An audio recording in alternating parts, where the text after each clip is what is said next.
जरूर यहाँ कृष्ण के बाल लीलाओं की एक मधुर कहानी है। माखन चोर की मासूमियत वृंदावन की सुबह सूरज की पहली किरण के साथ ही शुरू हो गई थी। यमुना नदी की लहरों पर सुनहरी आभा बिखर रही थी और हवा में मधुरमयी खुशबू तैर रही थी।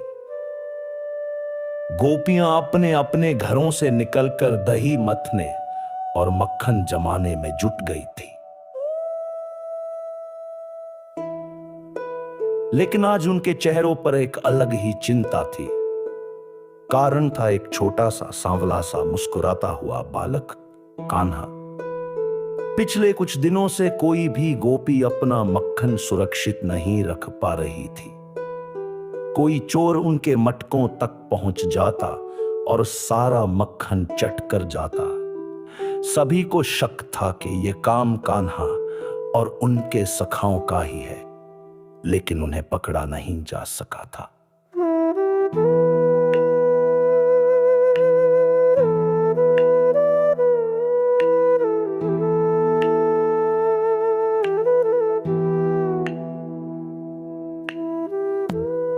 उधर नंद बाबा के आंगन में यशोदा मैया मटके में से मक्खन निकाल रही थी। कान्हा एक कोने में खड़े अपनी बंसी पर धुनें निकाल रहे थे, लेकिन उनकी नजरें बार बार मटके पर जा टिकती। मैया, आज मक्खन कितना सुंदर लग रहा है, कान्हा ने मीठे स्वर में कहा। यशोदा मैया मुस्कुरा दी। हाँ बेटा, तुम्हारे लिए ही तो बनाया है, थोड़ी देर में तुम्हें खाने को दूंगी। पर कान्हा का मन तो अभी से ही मचल रहा था। उन्होंने एक योजना बनाई। जैसे ही यशोदा मैया किसी काम से अंदर गई, कान्हा ने चुपचाप एक छोटी सी स्टूल उठाई और मटके के पास रख दी। उनकी चंचल आंखों में एक विशेष चमक थी। वे स्टूल पर चढ़े और अपने छोटे से हाथ मटके में डालने की कोशिश करने लगे। तभी पीछे से एक आवाज आई, कान्हा, ये क्या कर रहे हो? कान्हा तुरंत पलटे। यशोदा मैया हाथों में हाथ डाले डांटते हुए चेहरे के साथ खड़ी थी। कान्हा तुरंत स्टूल से उतर गए और बिल्कुल मासूम बनकर खड़े हो गए, जैसे उन्होंने कुछ किया ही नहीं। मैया, मैं तो बस मटके का मुंह देख रहा था, कहीं से तोड़ा तो नहीं है ना? उन्होंने अपनी मासूमियत भरी आवाज में कहा। यशोदा का गुस्सा उनकी इस चालाकी पर और भी भड़क गया।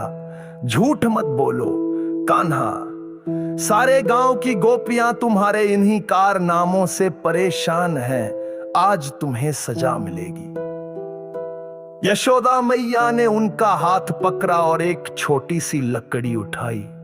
अब बताओ, क्यों चुराया मक्खन? कान्हा ने अपनी बड़ी बड़ी आंखें यशोदा मैया की ओर बढ़ी और बोले, मैया, मैंने चुराया नहीं, तो फिर मुंह पर मक्खन लगा है तुम्हारे। यशोदा गरजी। मैया, कान्हा बोले। उनकी आवाज में एक अलग ही मिठास घुल गई।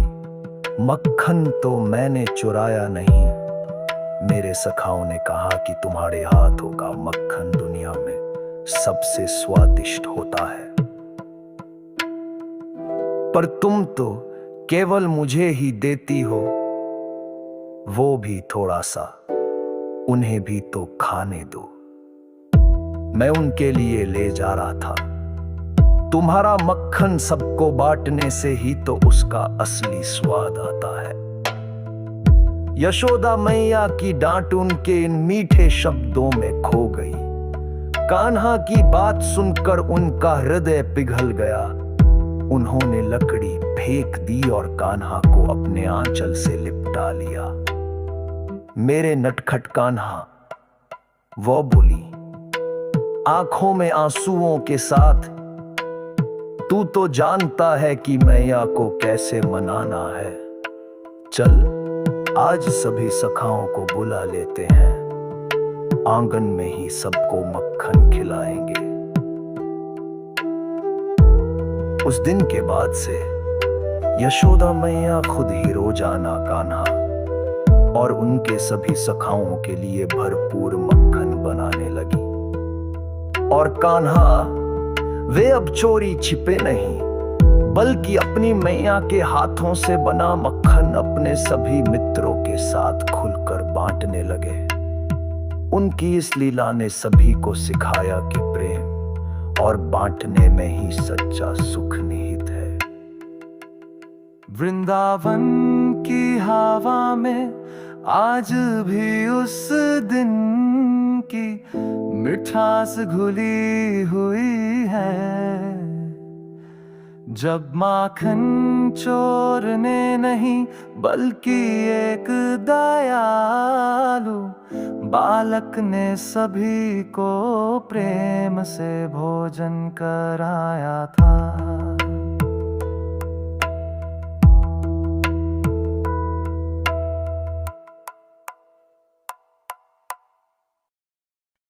जरूर यहां कृष्ण के बाल लीलाओं की एक मधुर कहानी है। माखन चोर की मासूमियत वृंदावन की सुबह सूरज की पहली किरण के साथ ही शुरू हो गई थी। यमुना नदी की लहरों पर सुनहरी आभा बिखर रही थी और हवा में मधुरमयी खुशबू तैर रही थी। गोपियां अपने अपने घरों से निकलकर दही मथने और मक्खन जमाने में जुट गई थी। लेकिन आज उनके चेहरों पर एक अलग ही चिंता थी। कारण था एक छोटा सा सांवला सा मुस्कुराता हुआ बालक कान्हा। पिछले कुछ दिनों से कोई भी गोपी अपना मक्खन सुरक्षित नहीं रख पा रही थी। कोई चोर उनके मटकों तक पहुंच जाता और सारा मक्खन चट कर जाता।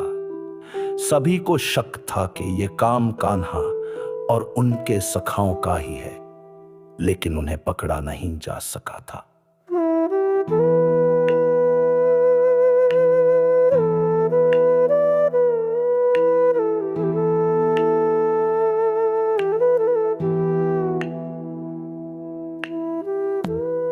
उधर नंद बाबा के आंगन में यशोदा मैया मटके में से मक्खन निकाल रही थी। कान्हा एक कोने में खड़े अपनी बंसी पर धुनें निकाल रहे थे, लेकिन उनकी नजरें बार बार मटके पर जा टिकती। मैया, आज मक्खन कितना सुंदर लग रहा है, कान्हा ने मीठे स्वर में कहा। यशोदा मैया मुस्कुरा दी। हाँ बेटा, तुम्हारे लिए ही तो बनाया है, थोड़ी देर में तुम्हें खाने को दूंगी। पर कान्हा का मन तो अभी से ही मचल रहा था। उन्होंने एक योजना बनाई। जैसे ही यशोदा मैया किसी काम से अंदर गई, कान्हा ने चुपचाप एक छोटी सी स्टूल उठाई और मटके के पास रख दी। उनकी चंचल आंखों में एक विशेष चमक थी। वे स्टूल पर चढ़े और अपने छोटे से हाथ मटके में डालने की कोशिश करने लगे। तभी पीछे से एक आवाज आई, कान्हा, ये क्या कर रहे हो? कान्हा तुरंत पलटे। यशोदा मैया हाथों में हाथ डाले डांटते हुए चेहरे के साथ खड़ी थी। कान्हा तुरंत स्टूल से उतर गए और बिल्कुल मासूम बनकर खड़े हो गए, जैसे उन्होंने कुछ किया ही नहीं। मैया, मैं तो बस मटके का मुंह देख रहा था, कहीं से तोड़ा तो नहीं है ना? उन्होंने अपनी मासूमियत भरी आवाज में कहा।